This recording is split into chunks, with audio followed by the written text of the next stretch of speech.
So I brought several of these along, and I'm going to show you how we do it. And first, we're going to look at kind of what it is. I don't know if you guys even know what it is. Kombucha, it's like a fermented tea drink that you make with sugar and water and a SCOBY, which is a symbiotic culture of bacteria and yeast. They're really kind of gross looking and ugly, but they do the job. So if you've ever noticed on the vinegars in the stores, it says with the mother. These are the mothers now. And then the babies will form. Now because these are floating, the babies are gonna form on top, so you're not even gonna be able to see a difference. Sometimes when you put a SCOBY in, it'll sink, which it doesn't really matter if it sinks or floats. And then if it sinks, you'll find the baby start forming on top on its own. So it'll start out just like the first day or two, a little bit cloudy on top, and every day that you look at it, it's going to be whiter and whiter and whiter until there's its own little thing floating on top. So you can make two out of that, or if you like it to ferment a little bit quicker, you can keep them together. If they form together, you just keep letting them go, and then you can kind of peel them apart eventually when they get pretty thick. So we look back at the history. They don't really know the history of kombucha. They just know it's been around for thousands of years, out in the Far East particularly. The Asian cultures have been drinking it, and they considered it a medicinal product. It is known to help with digestion, and it's supposed to increase your immunity and improve liver function, increased energy, which that could be because of the caffeine in it. There is a little bit of caffeine. There's not a ton, because when you do want to use caffeinated tea, because there's more properties in that are healthful, but the caffeine will sort of get eaten away. And the same thing with the sugar. When you add the sugar, the SCOBY needs that to, it sort of eats it. So the longer it ferments, the lower the sugar content. So unless you have diabetes or any issues with sugar, there is going to be some sugar in there, but it's not a ton. Cleansing and detoxing, it's good for. Reduced joint pain, are claims. Cancer prevention and metabolism. So for me, I started drinking the water kefir first, and then also added this to it when I had acid reflux. My doctor put me on Prevacid prescription, and that worked, but I didn't like having to pop a pill every day. And once I researched it, I found out that it's just killing the good and the bad bacteria and not really resolving the problem. So when I started doing some research on it, I found out that the reason you have acid reflux is the imbalance in your gut. And especially nowadays, they're really connecting a lot of things to balancing the gut and making sure that we have the right enzymes and probiotics and everything. So once I started on the water kefir and the kombucha, within about a month I was off the Prevacid, and I haven't had one since. So I never have. It completely cured my acid reflux. So that's how I got started on it, and of course we love the flavor, and we don't do pop or anything like that in my house, so that's pretty much what we drink. Things though that you do want to be aware of, because of course if you do Google it and you read WebMD, they talk about how there has been links to stomach upset and things like that. So anything in excess, you have to be careful of. I've never experienced any of those things ever, and we drink a lot, but people have different levels of tolerance. So if you do feel a little bit of stomach upset, just cut back. Use green tea is milder than black. There's ways that you can go around it. I guess there's been some people who have had some allergies to it, but I've never experienced any of that. I don't know anyone else who has. There is a little bit of alcohol, very low amount if you're fermenting for a week. If you're fermenting for like 30 days, which they say you can go up to, there will be more, and you'll sort of be able to smell it a little. I don't do 30 days because that is really hardcore. I mean, that's for like the people who can drink straight vinegar, I mean, it's pretty. I probably drink myself this size amount, broken down into 3 glasses throughout the day or whatever. Yeah, because it's easy to just you know, it goes down so easy. So, and also the connections with the stomach upset and the allergies were with people who had a compromised immune system. The only thing that they do say is not pregnant people shouldn't probably be drinking things like this, and I wouldn't give it to children under 2. But otherwise, it's a wonderful, healthy drink that I think you guys will really like. So there's also a few, I put a couple of links on here, Cultures for Health. That's a great website. They show you also how to make it if you kind of forget when you're at home. They show you some flavoring. Dr. Axe, he has an article about 7 reasons to drink kombucha every day. It's an interesting article. And then YouTube does have tons and tons of videos on different ways to make it.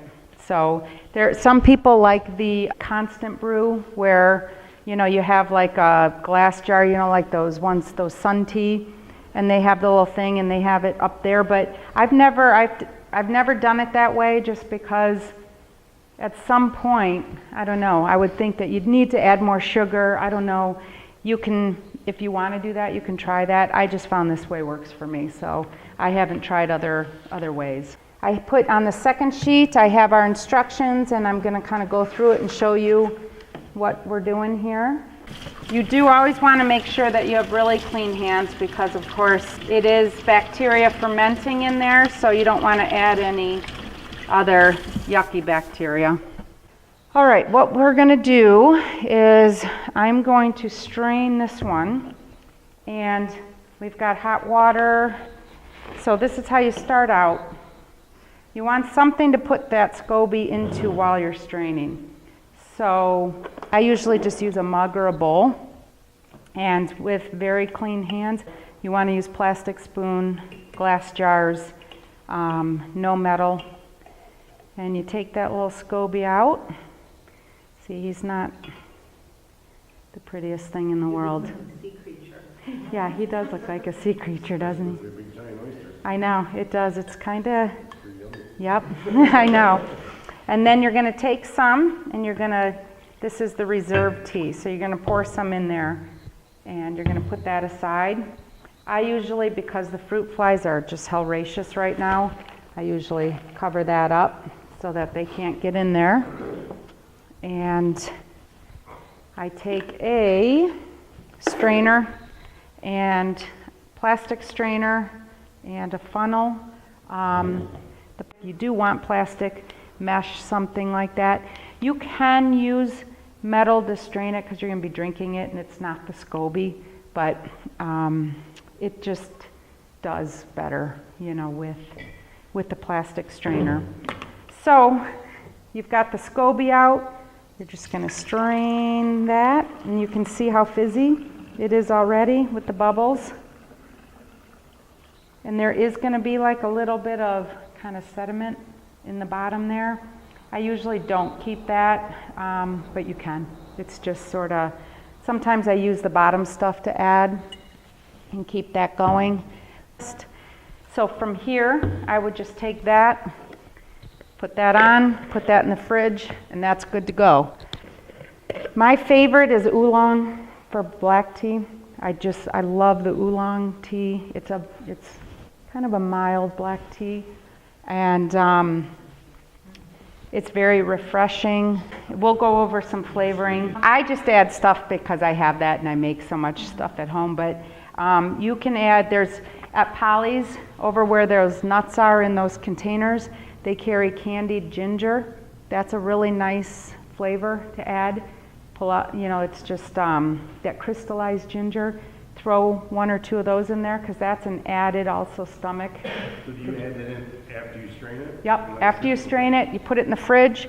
You can throw anything in it. You can throw, you can take a tablespoon of jam if you have it and put that in, and it will kind of eat the sugar in that as well. So if that's sitting and it's sort of, it will ferment very slowly in the fridge. So if you want it to stay cold, we like it tasting, you know, the taste when it's cold better. So I usually put it in the fridge right away, but you can kind of let it sit out. and kind of eat, if you wanted to eat a little bit of that sugar. I take lemon and limes, I buy those at Costco, and I chop them up and put them in bags in the freezer so that they're like ice cubes, and the kids throw them in their water. And then I'll also take those and throw them in here and use those, yep. And because I was finding our lemons were going bad so fast. So I was like, I'm gonna chop them up and put them in the freezer so they're like ice cubes. Jam jelly, oh, my favorite flavoring is I load up on cranberries this time of year, and the bags of them, and I throw them in the freezer, like around Thanksgiving time. And I'll take out some of those and I'll put them in my blender or chopper, chop those up and throw them in, and it makes the most gorgeous red kombucha. If I chop them really fine, then I sort of just chew them and eat the chunks as well when I have a glass. The kids sometimes strain it because it's just a little too tart for them, but they'll strain it and put it back in. That just makes a really, really nice flavor. That cranberry, of course, great for, you know, your urinary tract. So there's so many things, you know, that is great about that. Some of the fruit juices, you can add orange juice, you can add pomegranate, cherry. You can buy regular fruit juice, or they have those concentrated ones over in the, I think it's like the pomegranate. They're a little more pricey, but you only need a little tiny bit of that because it's so concentrated. Those are really nice flavorings. You can take dried fruit, you can take regular, you could chop up a pear, throw a pear in there for flavoring. Costco has dried mango, they have dried peaches, dried blueberries, you can throw any of that in there. Just whatever you like. They say dried herbs. I personally have never done dried herbs just because the fruit is so good. I haven't ventured out. So then what we have, the next thing, so we have our kombucha SCOBY in here. We have hot water. So I'm going to make a half-gallon jar here. So I'm going to pour some of the water in here. I use the well water. Yeah, that's right. That's a good point. If you're in town and you have chlorine added, you may want to let it burn off. I don't know. I know with kefir that I've read that the tap water, the in-town tap water will kill kefir grains. I don't know. I'm assuming it's probably the same. What I've heard people do is they just fill up their water, they let it evaporates, right. What you would do is you'd let it evaporate for a day, and then I would put it in the microwave to heat it up. You do need it hot for tea and for the sugar. So I am going to do a half a cup. I'm doing 2/4 cups because I can't fill it all the way up. So a half a cup is the amount for this size jar, for the half a gallon jar. I like organic better, but I didn't have any right now. So you can use plain old regular sugar. Yep. I add the hot water in here. You know, I put the water in, I microwave it to get hot, add the sugar, stir it up, add the tea bags. So if I'm making a half, it's going to be 2 to 3 tea bags. So for this one, I'll say I'm going to do half and half. I'll do one black and one green.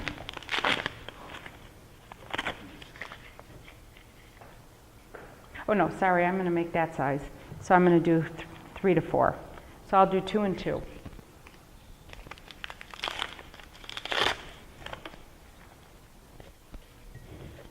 Okay. So you want to let that steep. The sugar's in there. The tea bags are in there. And you cover that up. And you let that cool down.